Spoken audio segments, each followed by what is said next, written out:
Et salut les amis, on se retrouve aujourd'hui pour une nouvelle vidéo, à savoir un retour sur ce pneu, le Bridgestone BT23.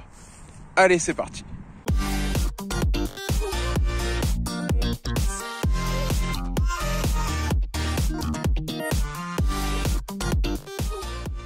Alors si c'est la première fois que vous venez sur cette chaîne, bienvenue.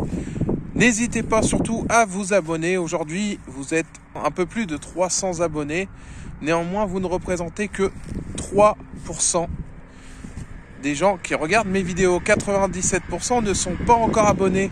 Alors n'hésitez pas, si vous voulez des tests produits divers et variés et surtout de la Kawasaki Z900, c'est ici que ça se passe. Alors pour rappel, j'ai installé un train de pneus complet de Bridgestone BT23.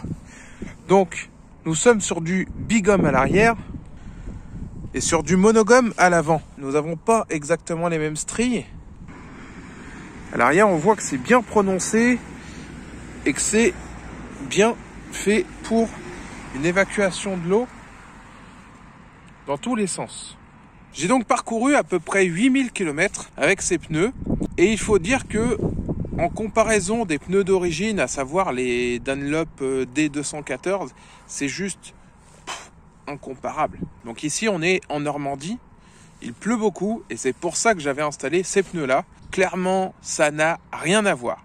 Alors, il faut savoir qu'une fois la paraffine enlevée, c'est un pneu qui, à froid, met bien en confiance et à chaud encore plus. Alors, par temps sec, s'accroche comme il faut.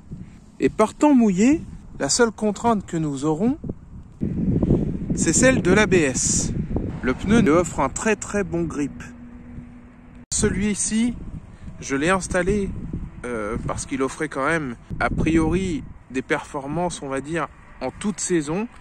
Et alors aujourd'hui, je ne regrette pas, c'est vraiment un pneu toute saison.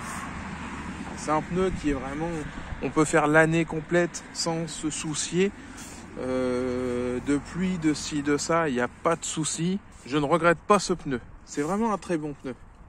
Alors ce pneu, si j'ai un reproche à lui faire, il y en a un que je voudrais, qui moi me marque plus que d'autres.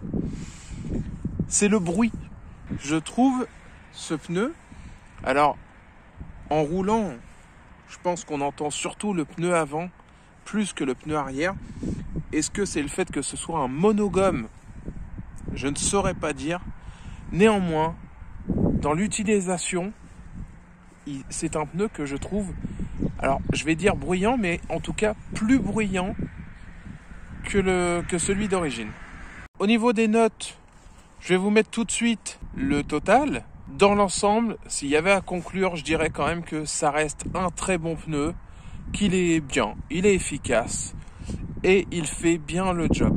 Sur ces très belles images, je vous laisse vous abonner, liker, tout ça, comme d'habitude. Et surtout, vous abonner, les amis. Ça fait... Vous n'êtes pas encore assez nombreux sur la chaîne, ça va pas. Trop de gens qui ne sont pas abonnés. Qu'est-ce que vous attendez, les amis? Allez-y, je vais vous afficher le petit rond. Et je vous retrouve très bientôt pour une nouvelle vidéo. Allez, see you soon. That's